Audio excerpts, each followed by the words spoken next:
Hi అండి, అందరికీ నమస్తే. Welcome back to our channel Lakshmisri Telugu house wife. ఈరోజు మన వీడియోలో చిలకడ దుంపతో ఒక మంచి స్వీట్ రెసిపీ చూపించబోతున్నాను. సో ఎక్కడ స్కిప్ చేయకుండా ఎండ్ వరకు చూడండి. ముందుగా స్టవ్ ఆన్ చేసుకొని ఒక 2 టేబుల్ స్పూన్ దాకా నెయ్యి యాడ్ చేసుకోండి. నెయ్యి కొంచెం హీట్ అయిన తర్వాత డ్రై ఫ్రూట్స్ మీ దగ్గర ఏది అవైలబుల్గా ఉంటే అది వేసుకొని దూరగా ఫ్రై చేసుకొని ప్లేట్లో తీసుకొని పక్కన పెట్టుకోవాలి. ఇప్పుడు ఇక్కడ నేను చిలకడ దుంపని ముందుగానే ఉడకపెట్టుకున్నాను. మీరు వాటర్ పోసి ఉడకపెట్టుకున్నా బాగానే ఉంటుంది. కానీ మనం ఇడ్లీ ఎట్లయితే పెట్టుకొని ఆవిరి పెట్టుకుంటామో అట్లానే ఇడ్లీ స్టాండ్లోని ఈ చిలకడ దుంపలు పెట్టి ఆవిరి పట్టించి ఉడికించుకోవాలి. ఇట్లా ఉడికించిన వాటిని బాగా మ్యాష్ చేసి పక్కన పెట్టుకున్నాము. ఇప్పుడు అదే ప్యాన్లోకి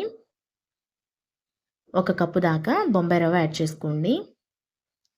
బొంబాయి రవ్వ కొంచెం దూరగా ఫ్రై అవ్వాలి. పచ్చివాసన పోయేదాకా ఉంచి బాగా ఫ్రై చేసుకోవాలి. ఇట్లా ఫ్రై అయిన దీనిలోకి ఎండు కొబ్బరి తురుము ఒక 2 టేబుల్ స్పూన్ యాడ్ చేసుకోండి. ఎండు కొబ్బరి తురుము బదులు పచ్చి కొబ్బరి అన్న యాడ్ చేసుకోవచ్చు, బాగుంటుంది దాని టేస్ట్ కూడా. ఇట్లాగా దూరగా ఫ్రై అయిన తర్వాత దీనిలోకి ముందుగానే మ్యాష్ చేసి పెట్టుకున్న చిలకడదుంప పేస్ట్ ఉంటుంది కదా, ఆ చిలకడదుంప పేస్ట్ని దీనిలోకి వేసుకొని బాగా మిక్స్ చేయండి. ఇట్లాగా మిక్స్ చేసిన తర్వాత దీనిలోకి మీ స్వీట్కి తగ్గట్టు బెల్లం తురుము వేసుకోండి. మీరు బెల్లం బదులు పంచదారని యాడ్ చేసుకోవచ్చు, కానీ బెల్లం వేస్తే దాని టేస్ట్ చాలా బాగుంటుంది. మనం ఇంకా ఇలాచీ పౌడర్ వేసే పని ఉండదు. దీనిలోకి ఒక 2 table spoon or 3 table spoon దాకా వాటర్ యాడ్ చేసుకోండి. కొంచెం లూజ్గా అయిన తర్వాత దీనిలోకి కొంచెం నెయ్యి యాడ్ చేసుకోండి.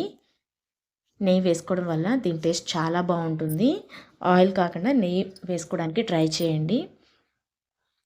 ఇంకా లాస్ట్ అండ్ ఫైనల్గా ఒక చిన్న గ్లాస్తో పాలు, కాచి చల్లార్చిన పాలు ఉంటాయి కదా, ఆ పాలు వేసుకొని ఒకసారి బాగా మిక్స్ చేసుకోండి. కానీ దీని టేస్ట్ చాలా అద్భుతంగా ఉంది. ఒకసారి మీరు కూడా తప్పకుండా ట్రై చేయండి.